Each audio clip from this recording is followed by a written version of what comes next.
All right, so this is on the stock exchange, of course, and this is Trump and the GE, and this is The Rock endorses Trump. At this point, who doesn't endorse Donald Trump? What black man doesn't endorse Donald Trump? The Rock went on Fox News a couple days ago and did an interview about being real and authentic and so on and so forth. This is coming from an actor who plays make believe for a living. But he talks about being real and authentic. And he's talking about his ability to influence people. And Will Kane asked him about his endorsement for Joe Biden, who he endorsed in 2020. This is what The Rock had to say. All right.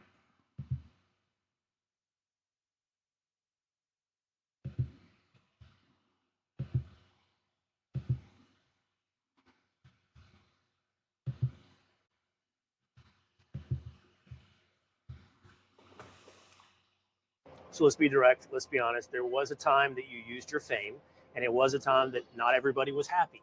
And that was a few years ago. That's right. And you made a very big point. You said, I've never done this before. I've never endorsed a political candidate. That's and right. You endorsed Kamala Harris and Joe Biden. And I'm being real with you, and you're being real with me. Sure. A lot of people on Fox watching us, you and I talk right now, remember that and wonder about that. So how do you feel now in retrospect with that endorsement? In what way? Are you happy that you made that endorsement in 2020? Are you happy with the state of America?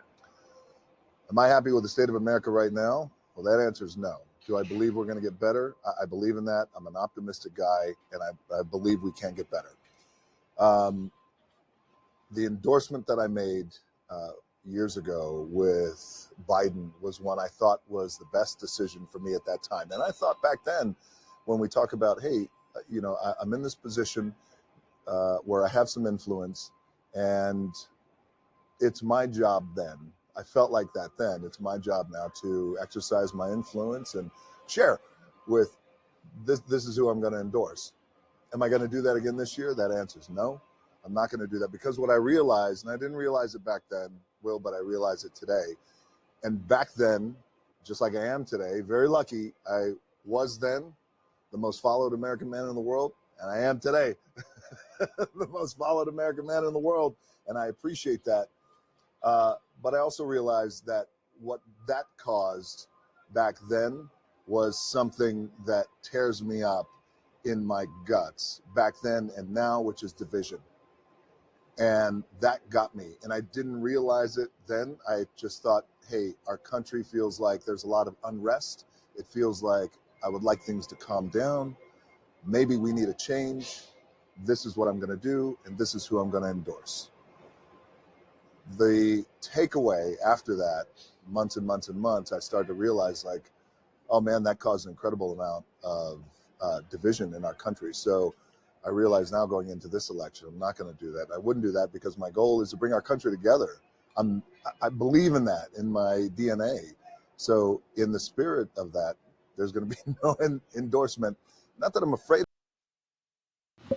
Okay, so he's not going to endorse Joe Biden again like he did in 2020, which is a de facto endorsement for Donald Trump.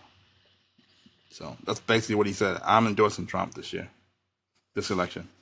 And, people want real information. They want data and they want real information. This is coming from the public. There was a chant about resist Trump the last election. And then in previous elections, they would talk about all this identity politics. I got a black wife. I eat fried chicken in public, just like black folks. Vote for me. That type of stuff. People don't want this silliness anymore. This silly messaging. They want real information and data. This is coming from the populace. They want information about the economy, economic statistics, and the better pathway for an economy that works for everybody. That's even for everybody, not just the oligarchs, or not just somebody's donors. That's what we're getting now. An economy is great for somebody's donors. And the oligarchs who control the media, who said that these policies are great. No, they're benefiting. So you got regular Americans who can't get ahead, working class Americans who can't get ahead, but people make billions every day as the stock market rises. Why is that? People want a path forward how everybody can benefit and everybody can live the American dream, not just somebody's donors or somebody tied to the Federal Reserve. They want information on the borders. How can we control the borders? Was this an issue when Trump ran for office the first time? He was saying, I'm going to control the borders. I'm going to put up a wall. And people were laughing at him. Now we got back at the same issue. 8 years later, we got the same issue about controlling the borders. Migrants are coming, flooding into cities and using up resources that could go to black folks and poor people. Now you got people crying about it. Now they're begging for Trump to come back. We'll talk to Trump. Blacks in Chicago said, we'll talk to Trump. Of course you will. Bet you will talk to Trump now. After the issues he raised are materializing. People want to know, how can we control the borders? How can we stop these migrants from flooding into the country? And they want to know, how can we keep the country safe? The country's at war now. It's war, not the country, but the world is at war. War between Russia and Ukraine. That's war in the Middle East. They want to know, how can we keep the country safe and keep the U.S. out of more wars? And they want real data, not just silly messaging. So The Rock really has no choice but to endorse Trump. And it's clearly he watches Trump and the GE. That's where he gets his information from, like everybody else. We talk policy. We don't talk about silly messaging about resist Trump. We talk policy. We don't tell you who to vote for, but we talk policy on the economy, on the borders, on how to keep the country safe, and so on and so forth. So Rock clearly watches Trump and the GE, but instead of coming on Trump and the GE, instead of giving Trump and the GE a shout out on Fox News, he says he's authentic and he's real. That's inauthentic, Rock. You're fake.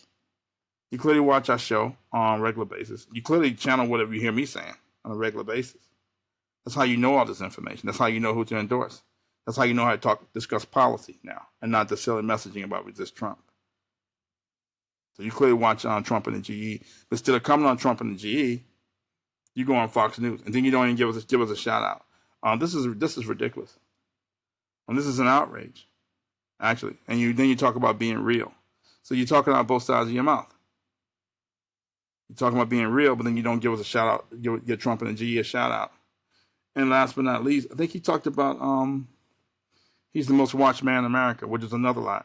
I'm the most watched man in America. Stock Exchange is the most watched man in America. When I write about we need to invest in infrastructure, people just repeat it. People repeat whatever I say, verbatim, whatever I write about. The book behind me, Shock Exchange, on Inner City Kids from Brooklyn predicted the Great Recession and the Pan Ahead. I write, we need to invest in infrastructure. All of a sudden, everybody concerned about crumbling infrastructure, we need to invest in infrastructure. People repeat what I say verbatim. Shock Exchange is the most watched man in America, bar none. And for The Rock to go on Fox News and to say otherwise, it borders on lying and fake news. So he channels our information, repeats our information, doesn't cite the source, and then he puts out this fake news that he's the most watched man in America. But anyway, so that's basically it. That's Trump and the GE.